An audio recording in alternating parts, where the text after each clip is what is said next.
how we ended the episode was disease concept Yep. was whether it's a disease, well, whether you think addiction's a disease or not. Yeah, I thought about it through the week. Yeah. So what? I stick with mine, you stick with yours, because I'm not. I mean, honestly, bro, I think it goes both ways. You know, like, but here's the thing. Here's the thing that keeps me up at night, like, especially when you're out there using. When you call it a disease, and when I'm out there using, of course I'm going to go along with that. When I'm in there trying to get methadone or whatever, yeah, it's a disease. You need to help me. I'm sick. Yeah, I'm sick. Help me. It's a disease. I can't help this. I woke up like this, and then, you know, that's the addict part. That's the addict in me going along with that shit. But dude, like, you know, then I hear stories, and this is throughout my life, like.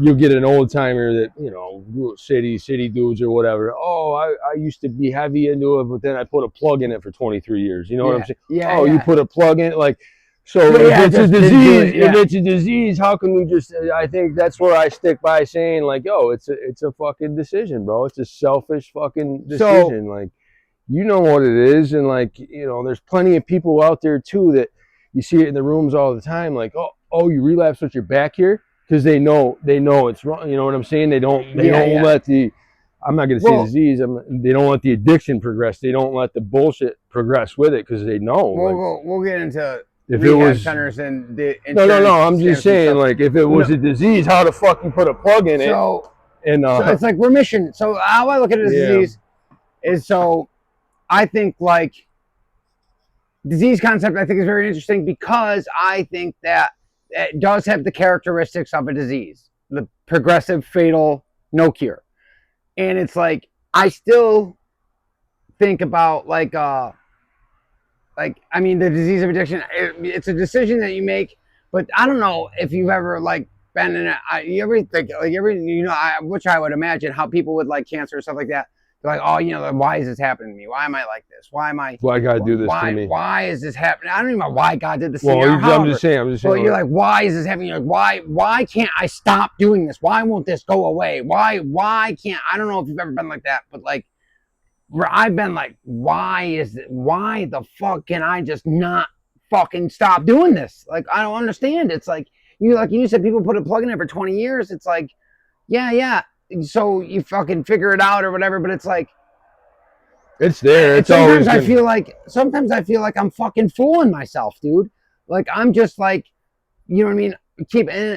And I know now it's because I don't really think about getting high anymore. Like, and I don't want to, but it's like you said, it's like this thing that's like, this is what I mean by a disease. Like, it's this condition that you always have, because statistically, one of us isn't going to make it. One of us isn't going to make it in our recovery. I hate when they say that shit. But you know, I'm just saying statistically, one of us is technically gonna relapse. Like, knock on wood. Yeah.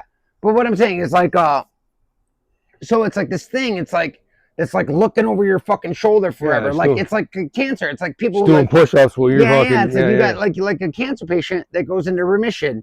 You always have this thing like the cancer might come back.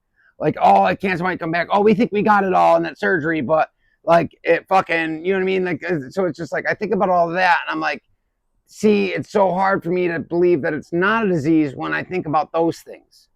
You need to take your medication for it, whatever it is. Yeah. Whatever. No, I'm serious. Like, you know, whether or not you find it in rehab or you find it, you gotta stay on top. You gotta stay on top of your recovery. Shit. You need a hobby. You need to do. You got kids. You got whatever it is that keeps you from doing it. I mean, there's no pill you can take. There's Suboxone and all that shit. Yeah, I'm fine with doing that. But I mean, what are you doing for you? Who are you? Like, my therapist asked me that, and I fucked me up because I couldn't answer it. Like, who are you at the end of the day? You're not strong. Like, it's, you're not that. You don't have enough willpower to want to change for what's around you. Is what it does. That's what it takes for me. Yeah. What am I, bro? I'm 35 years old. Yeah, you're like, dude, are you that weak, or are you not like? It's like, you know, and it creeps in. And like, my parents, my mother, all that, they say shit, and it irks you. Like, and then you start thinking, like, I am a little pussy. Like, I need to wake up, but. Here's the thing, like, once you start fucking with the heroin and all that shit, that takes the cake, you know what I mean? Then you physically need it. Like, that's a lot of people that haven't been there don't understand that. Like, when you wake up sick and then you know that you can take something to make you unsick, like, Yeah, you know, it's like it's like Tylenol for a headache. Like why you're gonna not take it? Like, you know what I mean? Oh, like, and so yeah. And like, dude, me and you for the longest time fucked around. Like, I used to do, I would switch back from using the needle to sniffing it, being like, oh, this way I can stay on top of it. This way I'm not as much of a junkie, or I won't wake up as sick. You know what I mean? I tried every which way to fumble it and try to fix it and try to fucking. You know, for the longest time I searched for that manageable drug addict lifestyle. It's like a fucking, it's like a fucking unicorn. It doesn't exist, bro. I've been searching for it for 20 years. I'm one of those people. So welcome back. This is Outfield, the podcast where we talk about addiction, life and addiction, and life after addiction, life in general. I'm Robbie Infield. This is Zach Silic. We're talking about some things this week. We're going to do it with a disease concept, and you know, we talk about addiction mostly, and but yeah. So we're making a good point. So you're making a good point. So it's like you try to find ways to manage this insanity. Like I was talking to a friend of mine this morning about it. Actually, it was like, you know, we used to think that I don't know. We used to think that it wasn't that bad, or that we could manage it, or that we were doing all right because of whatever. Because I'm not riding a bike down the street. But remember, it eventually got and then it's like, yo, as soon as you start thinking like that, that shit will come around. Trust me, bro. Like you keep fucking around with bad shit. Bad shit's gonna happen. You know what I mean? Like, you know, play stupid games, win stupid prizes. You know, and that's what we were doing out there. And like, dude, it was only, dude, I remember saying shit like that to you, and then, bro, like. And then it came to the point where I was living in a trailer with no car, no vehicle, no nothing, bro. And just, dude, it comes fast. As soon as you get that monkey on your back, that shit goes quick. Everything you have, everything that you consider valuable, everything's gonna be gone, bro. Yeah. Well, we're talking about that. So, like, we had talked about some things last week too about like masculinity and like what you think a man is and all this stuff. So, like, I want to talk. So, you know, so how different of a person was I in addiction? Like, think about as far as violence, anger, fucking. Oh, you're a whole different. You know what I mean? So like, I talk about a lot of these things, and that's why I kind of want to talk on that too. How in my addiction, how a lot of people probably that watch this podcast probably hear some of the things I say, and they're like, that doesn't sound like Robbie at all. Oh, bro, people would come to me on the side and be like, yo, Robbie's lost a lot of weight. Like, this is over a course of 10 years and shit. And you know, this keep in mind, this is me coming out periods of sobriety and not. Like, dude, I remember people saying that shit to me. You know, I was with your sister and shit for a while, so we would see a lot of people, you know. But yeah, bro, you were living. My mindset was a lot different. Your mindset, everything. Like we talked about, like I said, we're talking about this. So a lot of the things that I thought constituted a man before aren't what I think anymore. So I kind of want to get into that because I know I talked about a bunch of stuff, and it's like, I guess some of it you can think of it as whatever. Like I don't, when I say processing emotions and stuff like that, I don't mean like being a fucking bitch about it, dude. You know what I mean? Nobody wants to hear a man complain. Let's be real. Nobody wants to hear a man complain. It depends on where you're at. Bro, you know, nobody wants to hear a man complain. They want us to just fucking, but whatever. So yeah, you're brought up that way. Yeah. But so like whatever. But I feel like when I mean process your emotions, I mean more along the line of like stoicism. Like, learn how to deal with your shit on your own. Because, like I said, back in the addiction, so like I was saying before, we might could do. So, getting through that addiction and like that thing, like how the drugs were before with us, were like, how were you? We thought it was manageable. We thought we were managing, but we weren't managing. Is what I mean. Is like I was not managing my emotions and my anger. My anger was the worst, dude. You know, like, bro, I tell you right now, I was one of those people that I like to fucking fight. You know what I mean? Like, and I don't say that to be like cocky or like kid can fight. Anything. It was just like, it was about, I used to just like to do it because it was something that made me feel good. Like, it was like a dopamine rush. Yeah. But it was like, I thought I was managing my life, but I was really just this pissed off fucking drug addict. You know what I mean? And I was so mad at everything, dude. Like, I was just so angry. I think with how even like crack houses, like crack house, we would go to crack houses and shit. We wouldn't smoke with the crackheads and shit. Yeah. And you get mad like, oh, he's a fiend. Like, oh, bro, that shit's been happening a long time. You know what I mean? We never let people cry. I mean, we were, but yeah, I know what you mean. Certain places we would go and fucking the way you carry yourself. But yeah, even the drug dealers would look at you sideways like, who the fuck is this white kid fucking talking shit outside of the, you know what I mean? Like certain places, and like these places, they don't see that shit. But it's always been that. It was a way of you justifying, like, listen, I'm gonna get high, but you're not gonna fucking call me that. You know what I'm saying? But you're not gonna You're fuck not with me gonna because fucking call I'll me fucking that. fuck you up. Yeah. So, It was like, it was like repressed anger or whatever. Yeah, or not even repressed. It was like just flat out. No, it was a I way. couldn't control my anger whatsoever. I was just angry. It was a way of you being okay with being an addict too. I think, you know. You know, that's a good point. Like, I hate to say it like that. No, that's a good point. Absolutely. That's a fucking, you know what I mean, I'm the only one that's been with you and seen a lot of shit firsthand. Absolutely. And I'm glad it came out. But yeah, bro, when you're out there fucking doing your macho thing while you're fucking putting a stem in your mouth, I mean, of course, nobody wants to admit that. Like, You know what I'm saying? I'm just being real. So that's your way of being like, yeah, I'm doing this. Yeah, fuck you. I might smoke crack, but I'll still fuck you up. Yeah. You see that a lot. You see that shit a lot everywhere you go. You know, wherever you are, whatever parts of the world you're in, you're always gonna. Yeah, it's like that. It was a lot of it. I think it's probably shame. It is. You're embarrassed or you're ashamed of it. And every man that's dealt with these issues knows, like, you're never gonna be in a room where you admit that. Unless it's after the addiction, after rehabs and all that. But when you're in the midst of addiction, you're never gonna be like, yeah, I'm a crackhead. Yeah. You're never gonna. Track marks up and down your arm. You're never gonna admit it. Yeah. Middle of summer with track marks. I know. I was talking about that. How when I first came home from prison, and we got pulled over. Me and you? No, me and my ex. So we got pulled over, and I didn't do anything. There was nothing. There was no reason for this cop to search me. There was no reason, anything at all. He noticed the needle marks in my hand. Oh yeah. And he was like, "Hey, can you step out of the car real quick?" Now I'm on parole, so I can't tell a cop they can't search me. Yep, I get it. Like normally I'd be like, "Get fucked, give you Fourth Amendment, blah blah blah, kiss my ass." It trumps everything. Yeah. Like you ain't fucking, like. As soon as they pull your card, they're like, "Oh, well, we need your ID," and they come back. Well, you're on parole, so guess what? You're coming with us. You're either letting us search you or you're under arrest. Yeah. And I'm like, well, if you fucking search me, I'm under arrest anyways. So it doesn't really matter. Yeah. So whatever. So they find, and it was all because they fucking saw the needle marks on my arm, and I was like, oh, that's just like I fucking get fucking rashes on my hands or whatever. Like, yeah, right, dude, those are needle marks. Like, I'm not a fucking idiot. You know what I mean? And because I got right back bad into it. Remember when I came home, I got right back bad into it. But it was like, dude, I don't know what that was. What? I think dude, after doing 3 years, I seen it progress too. But after 3 years, man, you would think that I would have wanted to come home and do the right thing. And yeah, but I was there doing wrong too. I think about that too. Like when you came home. Oh yeah. I was already into it. So you were like, I remember telling you, I was like, bro, I'm telling you, you don't want. And then like you were going to work, and I remember. You'd be like, bro, I need one before I go to work. I just want to feel whatever way you justified it. I'd take a little piece of sub or something. That's how it started, was taking subs. Remember, I would take a piece of subs, and then I was like, I don't have any subs, dude. Let me get a fucking. Yeah. So I always had dope. I always had dope on me and shit. And then I started, and then you OD'd at your sister's house. And like, she didn't know about. Like, she didn't know that we were doing that. She knew I was doing it. Well, I'm talking not in her house.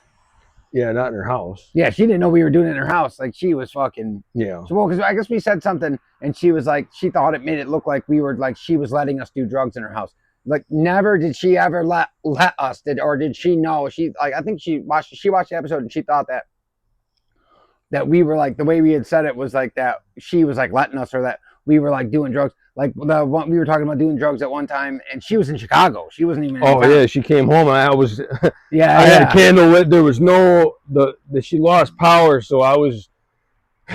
So I was waiting for her in the bathroom. I had a candle lit, and I'm doing shots of coke in the bathroom. This is bad, but dude, I felt like such a piece of shit when she came home, bro. There's all the food's rotted in the fridge. Yeah. And here I am, bro. She walks in the house, no electricity. I'm like, hey, babe, I'm all high as fuck. It was a shitty feeling when you do that, and it's just like, wow, I'm really doing this in my girlfriend's house. Like, like, what am I? You know what I mean? Yeah, there's no shame. You feel there's a lot of shame. I think that's something that we'll have to. We definitely dive into. There's a lot of shame involved in addiction, and especially getting sober. I think that's one of the hardest parts about getting sober, is facing those demons and facing that shame, and knowing that, like, listen.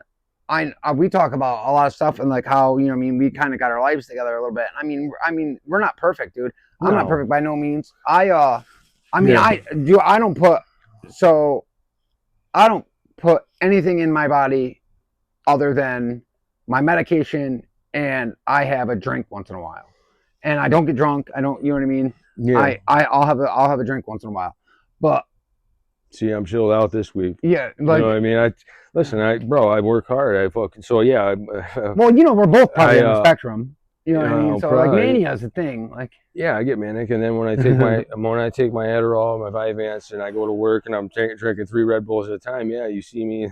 Yeah. So when you roll up on me to do an episode, I'm like, yeah, bro. Yeah. Dude, I was like, what the fuck? I'm not. Dude, that's so funny because there's been a couple of times now where I've been like, bro, are you fucked up right now?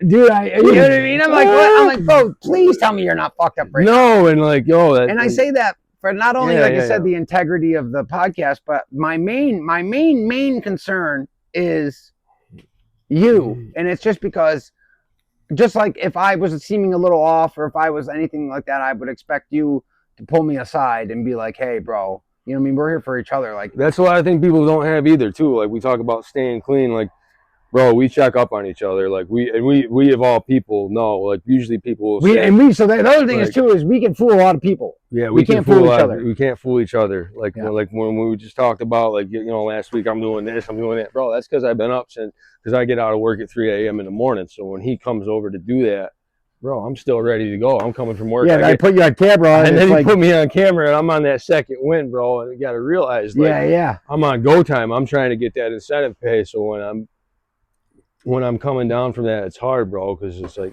and I still got drug addict tendencies from when I used to use. Doing, I feel like that coke psychosis thing almost never goes away. Once you do it for so long. So when I first started doing cocaine, it didn't do it. But like, I think after when we hit it hard for that like long period of time where we were just doing nothing but shooting coke every day, I think that left some like lasting things because I think it did too.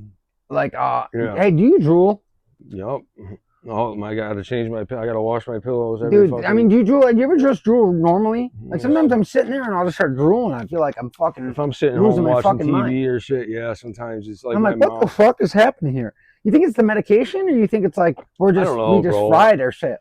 I don't know what to believe. Sometimes, do I want to believe that I fried my shit? No, I just do my best to snap out of it. But yeah, I got some weird shit that happens. Like, dude,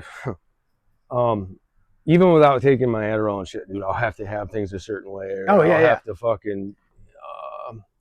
There's like little OCD things I do and stuff like that. You know what I mean? Like I don't know how to. There's a lot of things. I don't know how to. So I have OCD. So yeah. But yeah. So like I said, we're probably both on the spectrum, bro. Sure. Chances are.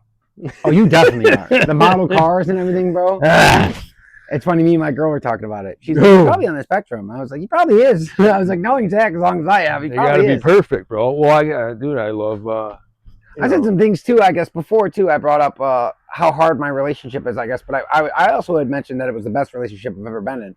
But I wanted, so that was what we were saying. So yeah, so weird things that I don't want to lose. No, I just geek out to certain things, even you know, and it gets harder when I do drugs. I get even worse. But when just in general, I got certain hobbies I do, and I do it. I'm an extremist, bro. Everything I do it. You have to stay busy.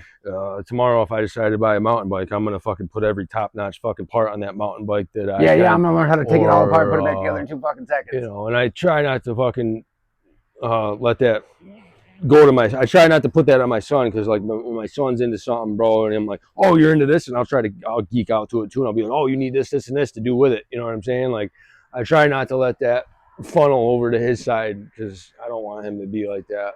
I think it's good to have hobbies, but like not to geek out to it the way I do. Yeah. Well, no, sometimes it's good. The hyperfixation is good. Yeah, for sure. So yeah. What is it? But it's listen, it's good to have those things, because that was what I want to talk about. Is this life that we've decided to live now opposite is hard. Like I said, I had said something about my relationship being hard, or that everything is hard. Everything is harder now in my life than it was before. But it's because things that are difficult are worth it usually. Like I don't want to take the easy way out anymore.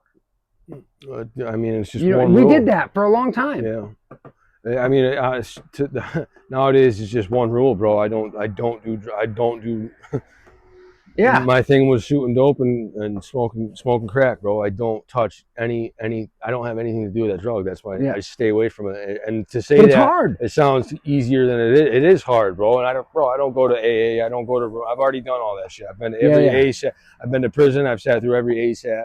Like I'm programmed the fuck out. I could fucking teach the class. You know what I mean? Like, it just.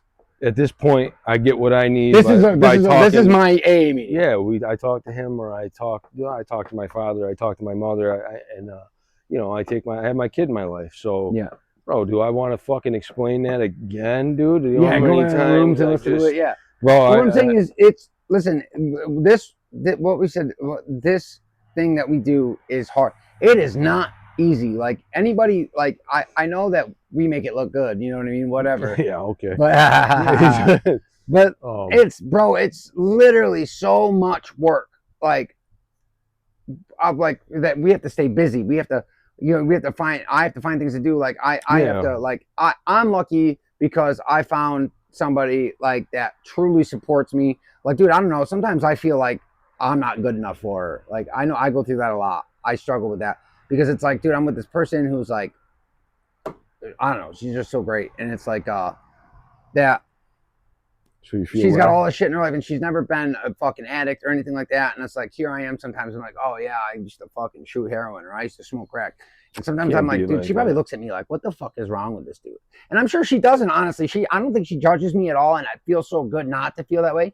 But sometimes I'm like projecting that. Like I judge myself through her eyes. You know what I mean? Yeah, but if you've been with her that long, obviously she sees something in you. Well, she's known me for 20 years. Well, but we've been together, I mean, almost 7 months. You can't feel that way. Or if you do, you talk about it with her. If you're doing something that she doesn't understand, communication's key. Communication is the biggest thing in our relationship. I think that's what's made this relationship so much better than any of the relationships I've been in the past. But I had mentioned, like I said, it's hard to do that when you're not used to it. Or like, you know what it is when you're so used to toxic fucking crazy bullshit, dude, with people, and it's just like, I don't know, dude. It's like when you're with someone too that's not an addict, right? It's the thing that comes up for me. Like, you're with somebody that's never dealt with addiction, but everybody drinks. Well, she's dealt with addiction. But everybody drinks. I'm saying when you're doing that, and then like it's always gonna come up. Hey, do you want to go to the bar?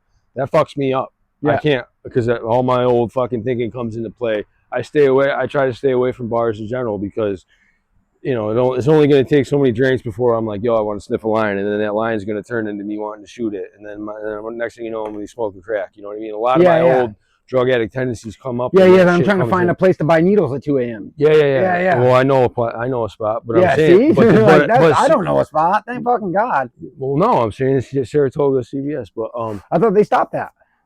No, the 24-hour CVS. I thought that was over. I don't know. That's what listen, I'm just saying I don't do that because I know what it leads to. You know what I mean?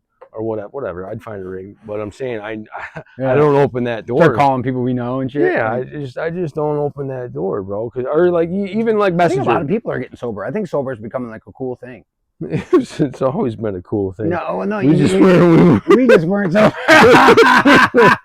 when you're not sober, it's not a cool thing, you know. No, I'm just saying I see a lot of people like on my feed and stuff like that of people I know that were getting high and everything that I used to get high with, or that party or everything like that. And a lot of people are like giving up drinking and they're giving up. But I commend anybody who does that, man. Anybody who is working hard to kind of better their life in that way, and they are giving up something like that. I know it is the most difficult thing in the world, especially in this world we live in this area where people's lives, they're going out every weekend or doing that. And even like up until, I don't know, 7-8 months ago, I was going out every couple of weeks and fucking going out to the bars and staying out till 4 or 5 in the morning and drinking and shit. What I'm saying though, being where we were from, I don't think people like where we've been, I don't think we're cut out for that shit. You know what I'm saying? Yeah. I really don't. Like, you want to believe. See, I think it's easy. Oh, I'm sure there's people that see the podcast that are like, bro, 6 months ago you were fucking shit-faced at the bar. Like, I've done it, but I'm just saying, I know what it can. I don't stay out till 3 a.m. because I know where it leads. You know what I mean? I know the cutoff. But yeah, I've been. But I'm saying I don't think I do. There's certain parts of my life where I definitely wasn't cut out for it because I would have gone somewhere else. But now it's like, I think about it and it's like, what good comes from going? Yeah. You know what I mean? Like, I don't know. It's just even Messenger, bro. I don't friend certain people because I know what it leads to. What do I need this person for? There's only one thing. You know what I'm saying? Your old friends that you used to get high with or get drugs from or whatever. Yeah. Why am I gonna friend them? What do I need them for? Yeah. You know, you got to be. I got to be aware of that shit. You know, because I get it all the time. I told you the other day, so and so fucking messaged me, and it's like, why do I need this person in my life? Yeah. Right. Exactly. Like right. what like, are they? What's going to come of this? Exactly. Because the point's going to come up where they're going to be like, hey, you want to hang out? And it's like, what's going to happen then? You know what I mean? You got to be ahead of that shit. You got to be 3 steps ahead of that shit. Because it's going to happen, especially if you're on Well, I have Facebook. a friend of mine too, like that's like the same thing. He's like fucking all of a sudden, like I know he's doing really good and he was staying sober and he was doing this, and all of a sudden he's hitting me up to borrow money at 3 o'clock in the morning. And I'm like, so what does that tell you? I'm like, yeah, exactly. Like, and you want 40, 50 bucks? Like I'm not fucking stupid, bro. You know, oh my this, you know what I mean? And if they watch, they know who they are. But like, so I've asked them, I was curious about. I'm like, hey, is everything all right? You know, check in with them. So what? I can't hit you up at 3 Bro, I know you get out of work at 3 a.m. And I know. This person works over nights too, but it's just like when you're out driving around in the middle of the night, dude, and you're like, oh, blah, blah, blah, blah, and I know you're not using it, and it's like, you're like, oh, well, my parents hold on to my money or whatever. And I'm like, okay, but why 2 nights in a row? So the night before you hit my buddy up and borrowed money off of him till whatever, and then paid him back. And then the next night, and then the next night you hit me up to borrow money off me. It's like, why aren't you? Yeah, why do you keep needing money in the middle of the night? I'm not a sucker. You ain't getting me. It's not that. It's like, dude, he's a good dude. I love him to death, but it's like, I see that as addict behavior. And I'm not going to contribute to that. That's how I look at it. Yeah, and I'm not going to contribute to that. Yeah, I had the same. I felt so bad because I'm like, what if he really needs it? I'm like, what if, you know what I mean, this and that. But I'm like, if you really need it and you didn't spend your money on something, you know what I mean, that you shouldn't have or anything like that, and you do have savings or you do have like your parents are holding money, then you can go to them. Because I know, like, if I'm an adult, I have a savings account. I don't let my parents hold my money. Yeah, it's different. You know what I mean? I know I can trust myself. So that's a great thing. I know I can trust myself now. I said it a couple weeks ago. Nobody's gonna help you, but like, you, bro. You got. I know that, like, let's say I was giving my parents money or something like that. Yeah. And let's say that week I went shopping or I went and bought some new shit or I'd spent a little bit more money than I usually do or whatever. And I would just go to my parents and be like, hey, I need to get payday or something. Can I it's my money. If you're holding my money, you're gonna give me my money. I'm like, hey, listen, I need some of that money. I fucking, you know what I mean? I was a little reckless. I would just tell them if it wasn't anything bad, nefarious or anything that I was doing, I would just go to them and be like, hey, I need a little bit of my money because I fucking am short this week. I went shopping or I was a little reckless this week, you know, hey. You had to pay a fine, whatever. Or whatever. But even if it's not that, like, well, you're like, hey, listen, I'm a little short this week. I was a little reckless.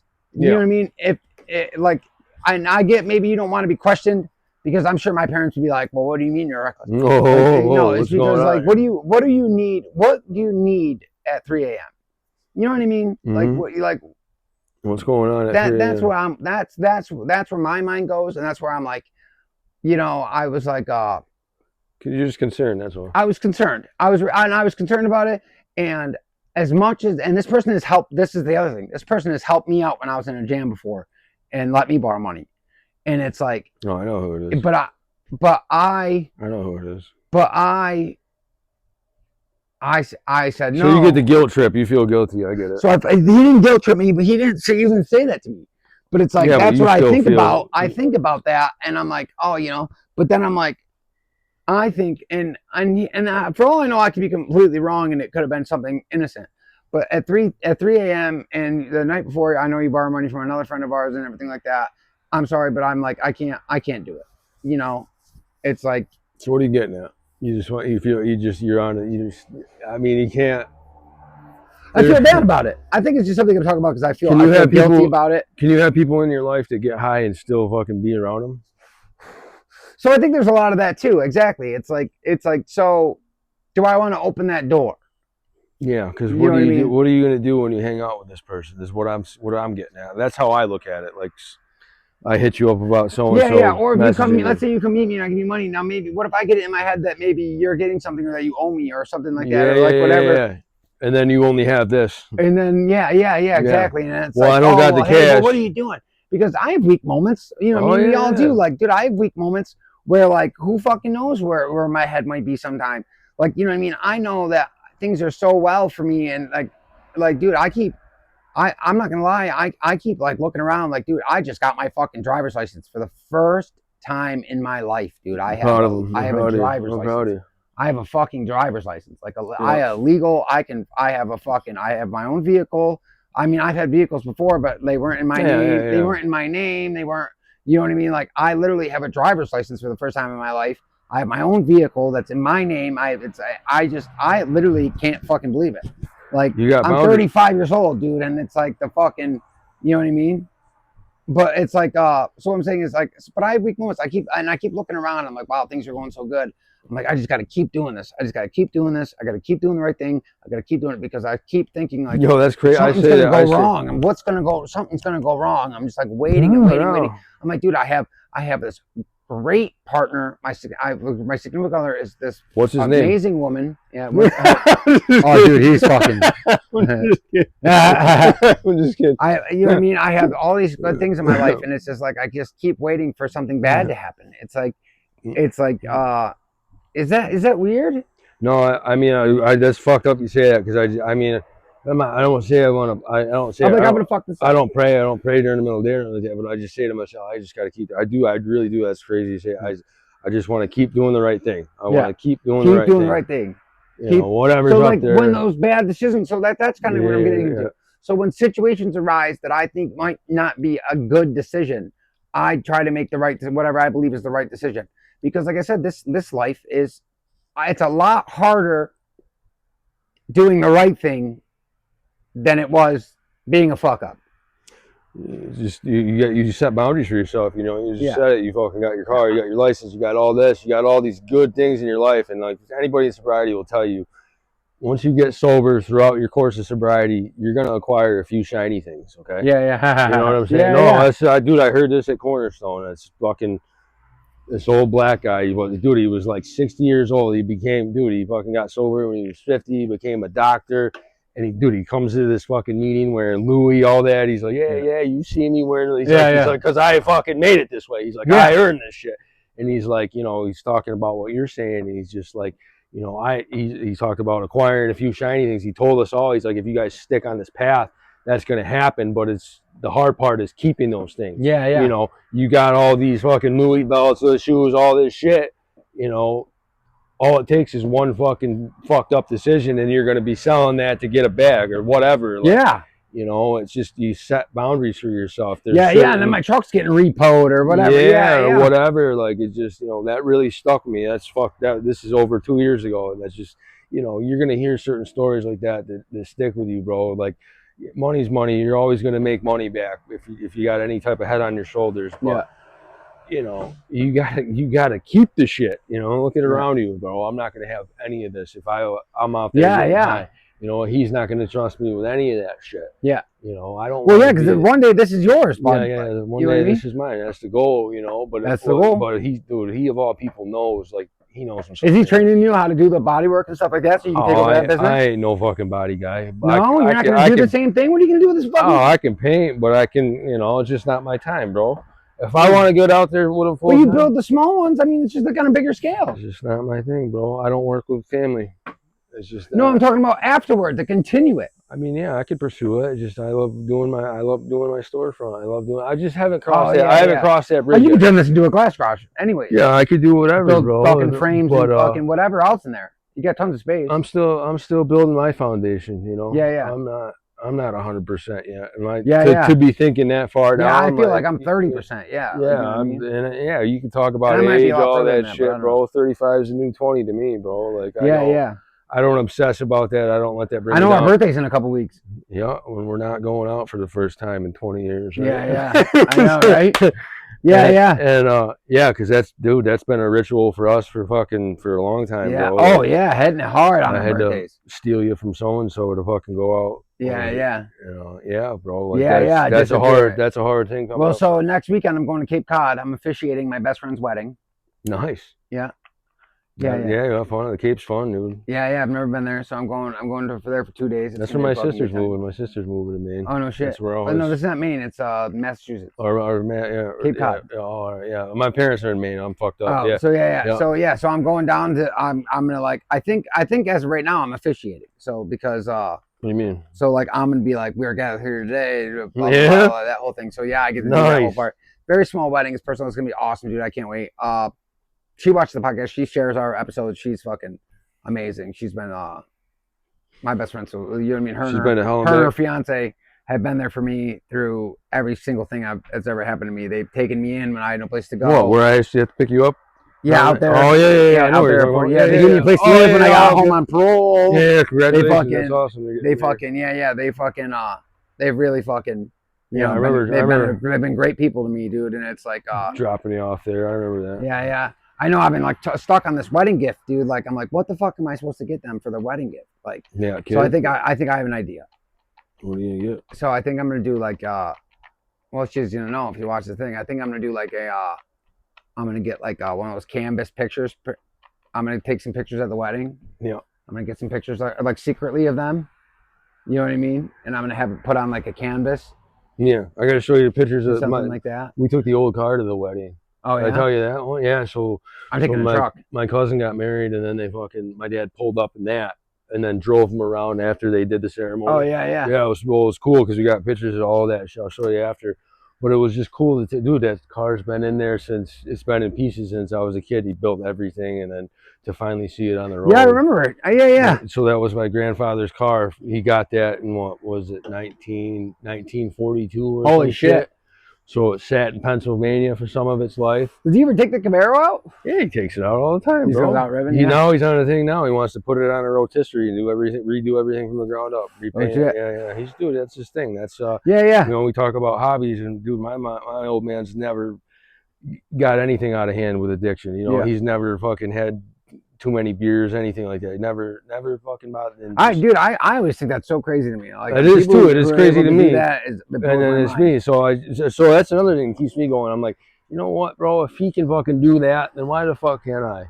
Yeah. Like I've always been that way. If this person's doing that, why can't I? And that's one of the things that keeps me going. It's like, bro, he drowns himself in his work, I think, and just that's his thing. Yeah. That's what keeps him sane. There's a lot of people like that drown themselves in their work or whatever. Well, they say ADHD is genetic, so they say like your dad probably has like hyperfixation as well. Like what I mean? Probably just high off paint fumes or something. OCD or whatever it is. I don't know. I feel like in order to do body work, you got to be like a fucking OCD a little bit. Like you got to be able to do things perfectly because it takes a lot of care, and because you don't want to just like fucking half-ass somebody's shit. You know what I mean? Everything's got to be done perfectly, like especially like it takes a lot of concentration. But it's just more in body work with him.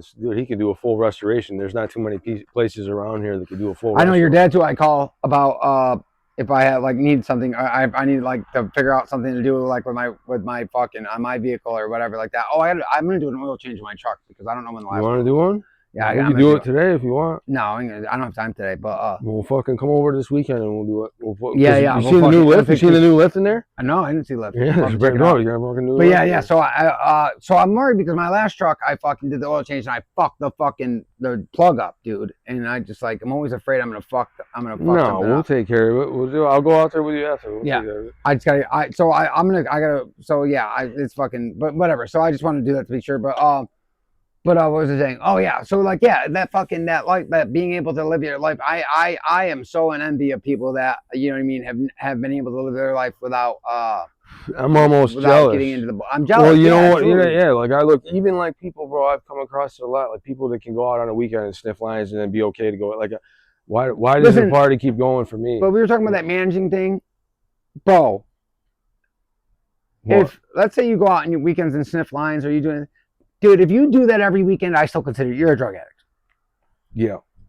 Whether you maintain your job, your life, and all that stuff, if you can't go a week without doing it, you're an addict, bro. You know what I mean? That's it. Yeah. There's levels to it. Yeah. There's levels to it, but like I said, I guess people that drink every weekend and stuff like that. I don't know if that makes you an alcoholic, but if you can't go like take a weekend off. If that's what you do every week, and like that's what you look forward to every week, if like you're like, can't wait till the fucking work week's over so you can get fucked up. Bro, that's still a version of addiction, dude. That's still, to me, a version of addiction. Like, that's still, like, you still have an addiction.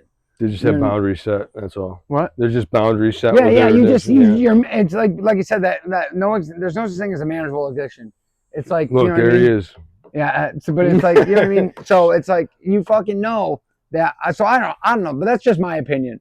But like you know what I mean. I pumping the brakes on it is harder for a lot of people. I think though, like it's just, and depending on what you're into, you know. Just because you put, I mean, your priorities are right or whatever, dude. But that's still, either way. Think about all the money you would save, or how much better your life would be without that aspect. Think about what you could be doing with that time. So you're still hurting yourself, whether you can afford it or it's not running your life or anything like that. It's still eating up a chunk of your money. It's still something like, why is that what you look forward to? Why is that? I used to be like that. I used to like think I was fine because I worked all week and then drank on the weekends. I got fucked up on the weekends. And justify it. That was still the happiest part of my week. Like I feel like that's kind of sad. Yeah, it is. You're just justifying it. That's all. Yeah. You know. It's like, I don't know. Now, like, I don't know. My days off, like, I don't know. I would rather spend time with, like, you know, me and my girl or whatever like that. Like, I don't know. I don't want to, like, I don't know. They, like, a lot of people are like, oh, everybody's like so obsessed with, like, the boys are hanging out with their friends or doing all this stuff. Like, dude, you're the only person I hang out with. Yeah, we could do that every day. We don't do that, but yeah, we just, I don't know. I know it's coming. Like, you know, there's certain weeks I don't want to do the podcast, bro. You know what it is. Yeah. You know what I mean? Well, I had something come up last week, so that's why there wasn't an episode. I had something. He's fucking threatening me. He's like, I'm gonna find out. Yeah, I get it. Oh yeah, because you fucking listen, motherfucker, because you fucking I plan a day with you, and then we fucking plan a day to do the fucking episode, and then the fucking you don't say nothing all week. I talked to you the night before, plan done, and then you fucking. The day of, you're like, oh, I got this going on. I'm like, you're a fucking liar. I don't believe you. Yeah, I thought I was all getting high and shit. Yeah, I don't know what you're doing, but it fucking pissed me off. Yeah, but here we are. You know, I'm like, I'm finding another co-host. I'm fine. I'm doing it with somebody else. I'm not fucking doing this shit yet. Yeah. That's that Anchor. I still have that. Flare-ups, dude, where I get so fucking, dude, that's one of the hardest things I've had to deal with in my addiction and in my recovery. And I don't know if I want to call it recovery, sobriety, or anything like that. Like I said, I'm not perfect. I'm not like this fucking 100% sober person. Like I said, I like to have a drink here and there, yeah. But I did quit smoking weed. I don't put any no narcotics or anything like that in my body or whatever.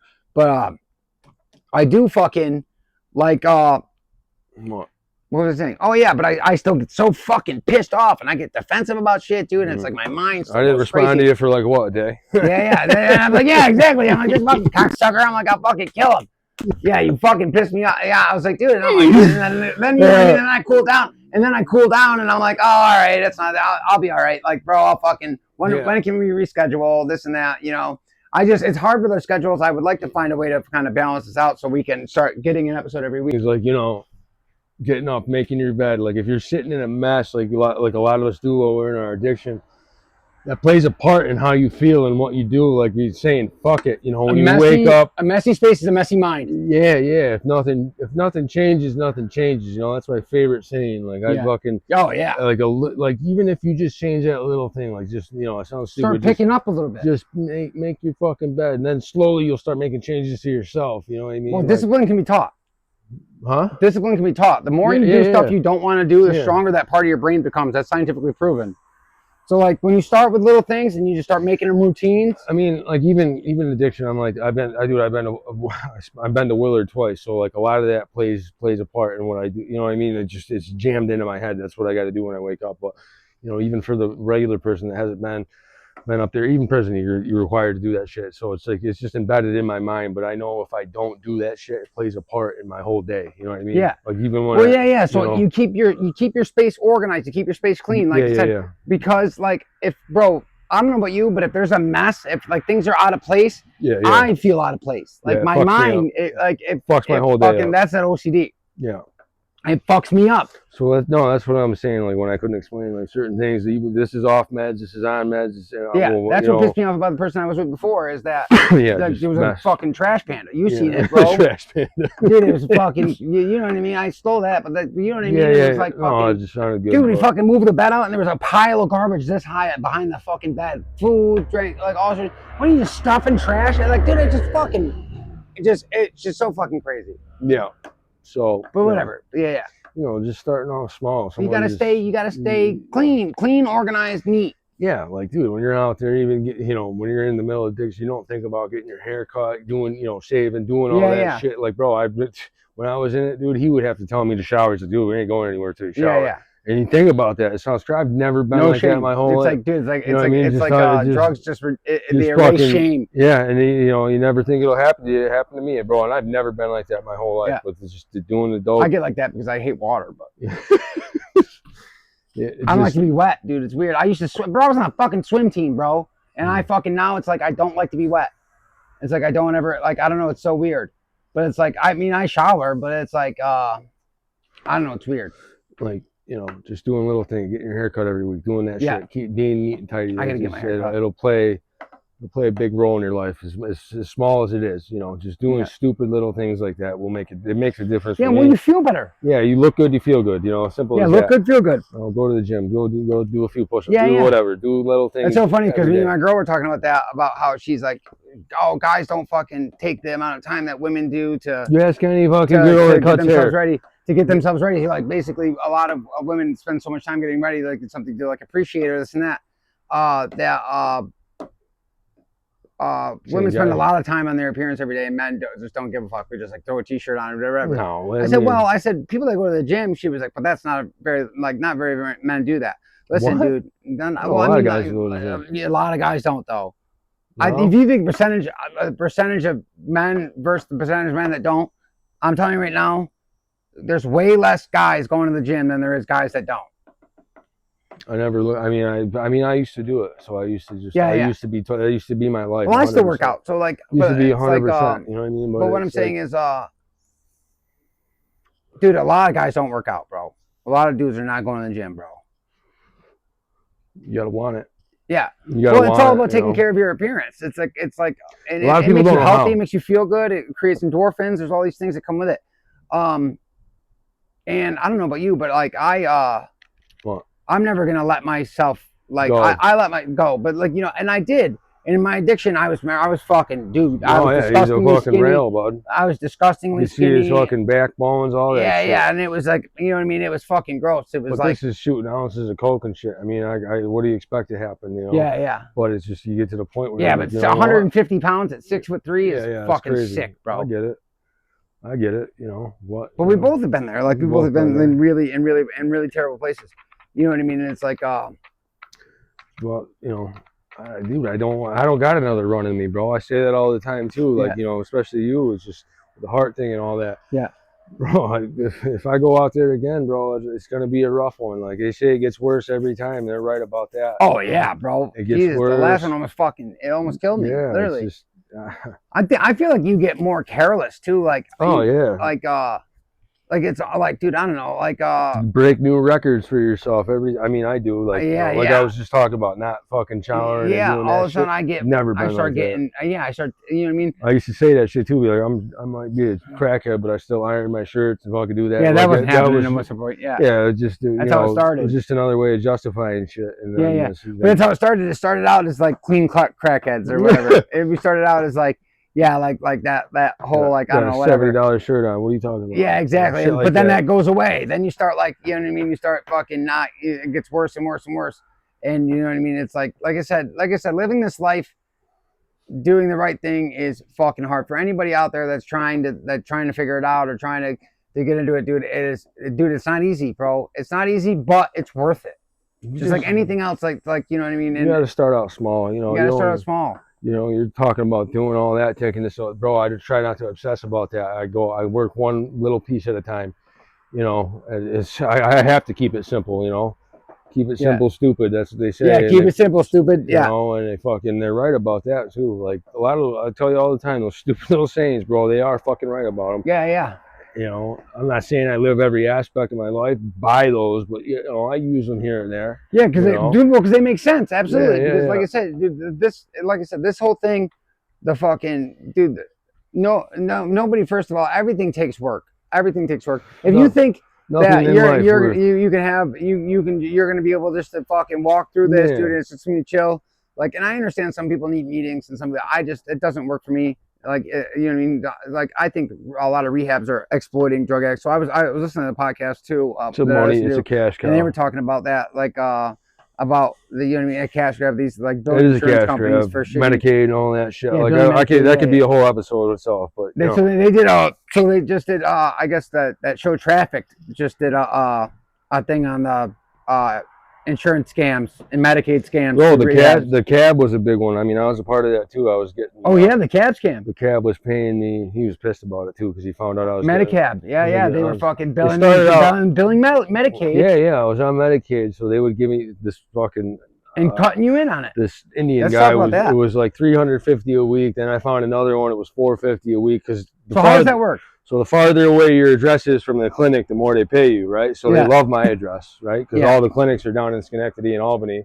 So, you know, you call them up, I used to go shopping for the fucking different drivers. Yeah. And, you know, you call them, you give them your information, and they call you back and say, hey, listen, they try to lowball you. They say, oh, we'll give you $200 a week.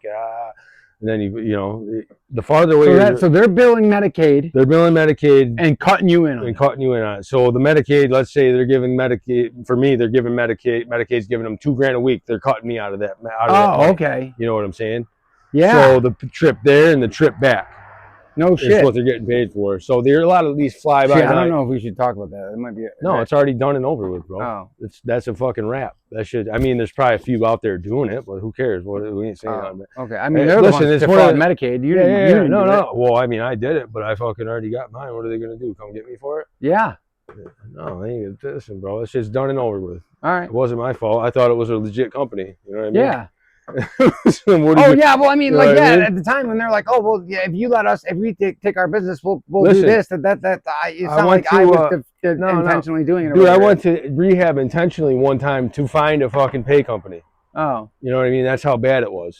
And then it just, so keep in mind, you're going to these clinics, and the clinics alone are already a cesspool of fucking junkies. Yeah. So of course you're going to get high. So, dude, I had a fucking driver that was getting high. We were fucking, so what I'm trying to say is it's not worth the money at the end of the week because all the bullshit you put up with. Yeah. Dude, there's one dude, half of them don't even have addresses. We used to have to pick a kid up at fucking Dunkin' Donuts. It was living in the street. You know what I mean? They faked his address. All kinds of shit goes on. But my point is, if you're trying to do that, it's a waste of time because you got to go to every clinic. Yeah. You're waiting, barely making it to your clinic on time to get dosed. And then you're dealing with junkie shit on the way. People getting high in the car, people smoking crack in the car, people wanting to go cop. Like, it's just, bro, by the time I got home. As soon as they get their shit, they're selling it, trading it, doing whatever. This person's mad because you still want all kinds of shit goes on, bro. So you're just my God, this is awful.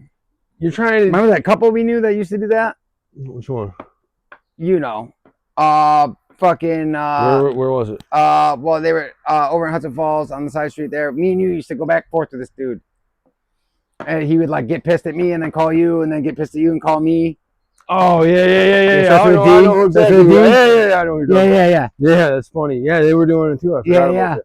Dude, a fucking puddle, dude, of a couple of. They had a good one. They had a good one because they had both of them, and they were fucking. Yeah, they were killing it off that. Yeah. They're paying their rent off that. That's just to give you an example. Like, he still hits me up like every year, like once a year. And I wish him the best, you know. You know what I mean? Well, so they're doing good. Like I said, they'll start doing good for a while, and then I won't hear from them, and then like a year goes by, and something must happen or whatever. Because then he hits me up, and he's like, "Hey, bro, what's going on?" And I don't know what it is. Where is she? She disappeared. Oh, I don't know about her. I don't.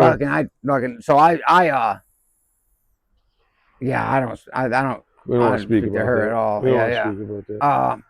But he hits me up because he wants to. You know what I mean? He thinks that I don't know. I tell him every time if he messages me, I'm like, bro, I've been sober for years, dude. Like, I don't know. Even though it hasn't been years, but it's whatever, you know. Play stupid games, win stupid prizes. Yeah. I'm like, oh yeah, I'm just sober, so yeah. Yeah, no, that's another thing. Like, that's another example. Like, talking to talking to. You gotta stay away from certain people. Yeah, you just well, what are you gonna get from it? What's that person doing? What do you do? Yeah. Oh, dude, listen, fucking. My life that I've built or that I'm building and everything is not worth $50 to me. No. You know what I mean?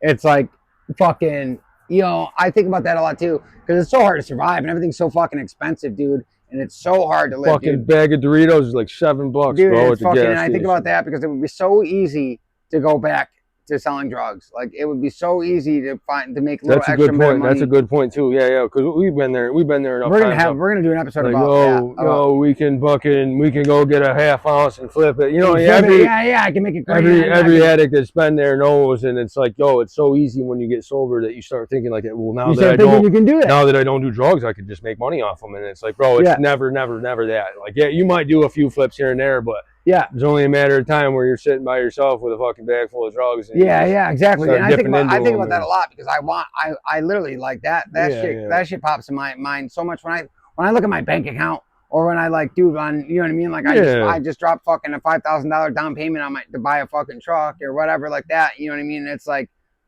oh my God, dude. I think about like that now. I'm like, oh, like imagine it took me so long to get that money. Now it's like, now fucking imagine smoking crack in your new truck. How shitty would that make you feel? Oh my God, dude. Yeah, you know what I mean? I don't even know people smoke cigarettes in that motherfucker. No, that's what I'm just saying. And I had my truck for the longest time. When I first started doing that, don't smoke cigarettes in here. Don't fucking like that. Don't smoke that fucking cigarette in here. had your feet on the day. Like, dude, that's just fucking I don't know, all that shit you think about, and it's like now. What the fuck are you doing? Yeah, it's a real thing. Well, because you build that when you're sober, and then when you see it go down to shit, you're like, well, what the fuck? It pisses you off. You're like, what did I do? And it's a shitty feeling. That's a real shame guilt. Well, so like I said, there's a lot like that. That is a big part. Like I said, of kind of getting your life together. There's this huge thing around like shame, dude. Where you like, dude, I know, like, dude, I haven't treated people the right way, bro. I haven't been a good person to people. Do you ever think about that? Do you ever feel bad, or do you think people know what they signed up for? Or I used to justify it like that. Like, oh yeah, you called me. You know what you signed up for. Like, but I like, dude, I feel like some of the stuff, like, dude, some of the people I've hurt, some of the ways that I've treated relationships, some of the ways that, like, dude, like I tell my girl now, I'm like, you know what I mean? Like, she's like, I can't believe somebody let you go. I'm like, well, I wasn't always this guy. Yeah, she didn't see that part. Yeah, I was around all the fighting and shit. I get it. You didn't see. I'm like, you didn't see the kind of person that I was. Like, I was fucking. You know what I mean? I wasn't a good person. Like, you're dating another addict on top of that. Granted, I was never like, dude. Like I said, I don't think I was abusive, but I think some of the things I've done were, I guess, could be considered abuse. I was never physically abusive or anything like that. Punched in the face or anything. Yeah. But it's like, but I fucking screaming yelled. I acted crazy, dude. I mean, manipulation, stuff like that. Contributed to her addiction and all that. Yeah, exactly. But I feel like it went both ways. It was a very toxic situation. And a lot of my exes, like I said, it was like, but like I said, I haven't been that. I think about that a lot. I think about all the bad. Sometimes I think I don't deserve this life.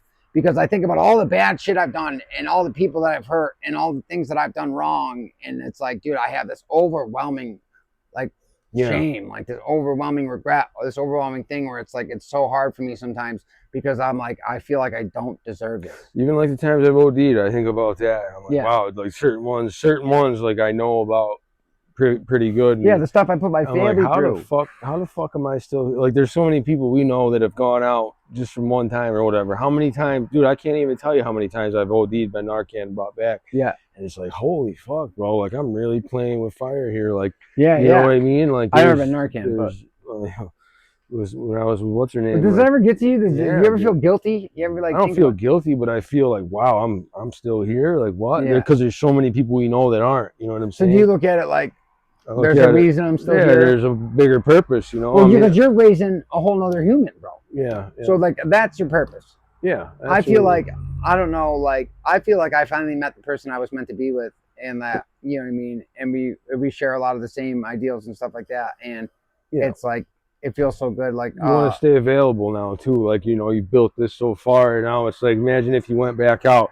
Then you're not going to be available to all these people. Yeah. So I feel like I would let a lot of people down. I would let myself down more than anything. But it's like I still sometimes I'm filled with this overwhelming guilt. Like, I don't know. I feel like I've just What's there to feel guilty about? Because I do just the things that I just feel like, and I can chalk it up to, oh, I was an addict, or I was a piece of shit, or I was this. But it's like, dude, I don't know. There was a lot of things that I feel like I fucking didn't have to do. And you've seen it, some of it, dude. I feel bad about some of the fucking people I punched in the face. You know what I mean? Think about all the fucking how many fucking people I really hurt, dude. Like you know what I mean? I've really hurt a lot of people. And not to say like, dude, I never really picked a fight or I hit anybody for no reason or never did anything like that.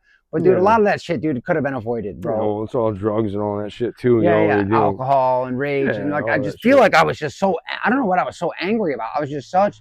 I work on that in therapy a lot. Like I was just so fucking angry. Like I was just mad, dude. Like I was just mad about everything, and I just like I felt like I got fucked, and that you know what I mean? I just this self-pity, like victim mindset, where like the whole world was against me, and it was fuck you. And it was like, you know what I mean? And I didn't give a fuck. And that was the one thing that like, I didn't think I was good enough as a person. I used to always think that if I ever acted like myself, that people wouldn't like me, that people wouldn't like the real me. But like, I knew people respected the violence. Right. People respected, and maybe people didn't like me, but they sure as hell didn't fuck with me. You know what I mean? You know, and that was it. It was like, well, you know, and I feel like I have a lot of friends that I think were friends with me because they knew that it was better to be my friend than my enemy. You know? Yeah, but I feel like there was a lot of that in my life. Yeah, but you're in a whole different. You're not around any of that anymore. No. So none. But I just think I think that's a big part of like a lot. And I think about a lot of those things, and I feel like regret, and I feel like shame, and I feel like I did these things to try to fucking to fit in, or to try to like assert myself in this hierarchy of like whatever, dude. One of the steps is what, to write a list, make amends with all the people you've hurt and shit. You know, yeah. But that would, do you know what that would take for me to? No. That's what I'm getting at. That's what I'm getting at. You know, there's certain ones you see them, you say your piece, and that's it. You move on. And there's certain ones, I mean, you just can't. You just gotta. I don't know how. I mean, you go to therapy. You gotta figure out how to move on from it. Yeah, so like, that's what I'm talking about. Why it's so hard, because I feel like when you start processing, like that's what I was talking about, processing your emotions. I'm not talking about acting on your emotions like a fucking psycho. Yeah. All right. I'm talking about processing your emotions healthily and dealing with them. I'm talking about being a man and knowing that you do still, like, as a man, you still have emotions, you still have feelings, you still have, but not acting on them, and self-control and tolerance and all these things. And you have to be able to operate in a way that, like, I don't know, like now I try to set an example.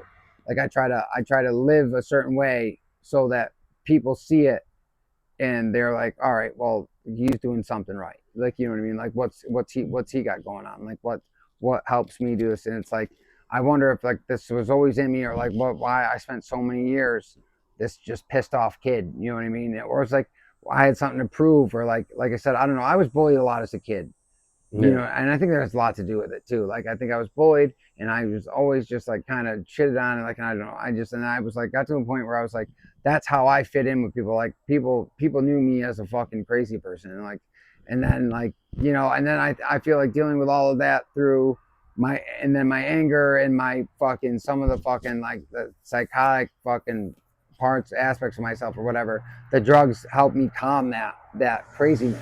Yeah, they put a temporary band-aid on it. Yeah, exactly. Covered it up. Yeah, I get it. That profound fucking anger, you know.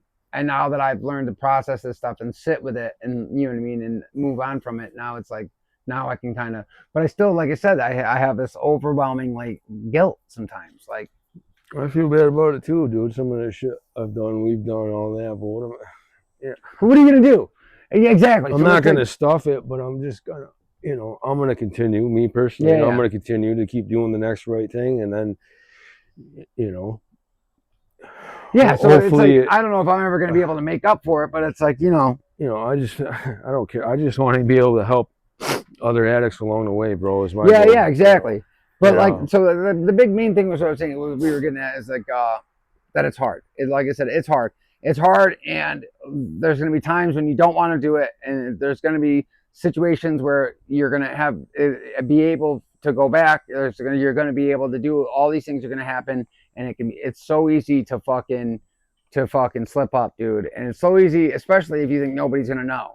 You know what I mean? Yeah. Like, Well, I used to my issue too is like I used to really care. Like a lot of men don't admit it. Like you care about what other people think about you. You know what Yeah, I yeah, mean? You can't. You try to fucking people please and all that shit. Like I had to yeah, let that go. Even like you deal with it a lot with the drugs and all that shit. Like oh, I'm gonna go get this to appease that. You deal with a yeah, lot yeah. of I'm gonna that be the shit. man. I want to be the man. I want I to want to be. be the I man. want to be respected. Yeah, Like people exactly. be That was like I said. fucking. All the violence was because that was how I Yeah, it's the found my respect. same idea. You just yeah, I had to let that even now. Like, yeah, I try to keep up on my appearance and all Yeah, that shit. But you yeah, worry, yeah, even being on camera, you worry about shit you do or say. Oh, yeah, what's yeah, this person gonna think? What are the comments gonna say? Like, you got yeah, yeah. me We personally, actually get great comments. I've never gotten a negative one, I had to let that except shit my go. cousin. Though, yeah. But you see me, I'm like, oh, bro, what did I Yeah, say? yeah, You know what I mean? yeah, Like, yeah, I can't obsess about that shit. Whatever's. yeah, I yeah. know. I'm Oh, comfortable. dude, you're definitely you're fucking way more comfortable today. Like you're fucking Yeah, like yeah, settled right yeah. in. I just I got to be okay with myself at the end of the day. I Yeah, can't yeah, go. I don't go to bed like, oh, what the fuck does this person think about? Well, what do the people at work think about? I don't give a fuck about it. I know that I'm managing my life, and that's all that counts. yeah, I'm doing what my loved ones expect me to do. You know what I mean? And yeah, that's what counts more than anything else. yeah, Like that's what makes me good with myself. Letting all that shit go it's hard. I don't know how do you do it. You say you just. yeah, I didn't just wake up and snap and make it happen. It's just like I said, setting little goals and completing little tasks yeah, and then before you know it, you wake up one day and things are fucking better. Things are will yeah, slowly get yeah, better if you do little things. And like, bro, I had to really really get that nailed into my head to make all of this work. yeah, yeah. And the console. Yeah, Listen, that shit doesn't have, that we yeah. as addicts we want that instant gratification. You want it just to be done now. You want to be like, I fucking did this and now I want it. I want the Yeah, reward. And like that's not the case. the last stint with I got kicked out of my house and all that shit and going to dude, I was living in Queens for fucking 9 months, bro, and you're around the worst of the worst, Yeah, dude. And just being around that and being going to prison and all that shit, you look around and you're just like, bro, what am I doing? yeah. What am I doing? Like, wow, I gotta change something, Yeah, and like not everybody gets that. Like you may talk about it, yeah. you Not may everybody has tell that others, revelation. yeah, you may go to your groups and all that shit and talk about it, but bro, it's a lot different putting it into play. Yeah, You see so many people go to rehabs and shit and talk about, make these big speeches, even in the rooms about what they're gonna do and all this. It's that sounds good, but yeah, putting that shit into play when you get out that's the hard part. You got to follow through with what you yeah. say. Stick to it, man. Be by Stick to it. stick to your word. And Yeah, it ain't easy, bro. Like I came out and the first thing I focused on was finding a job and just doing that.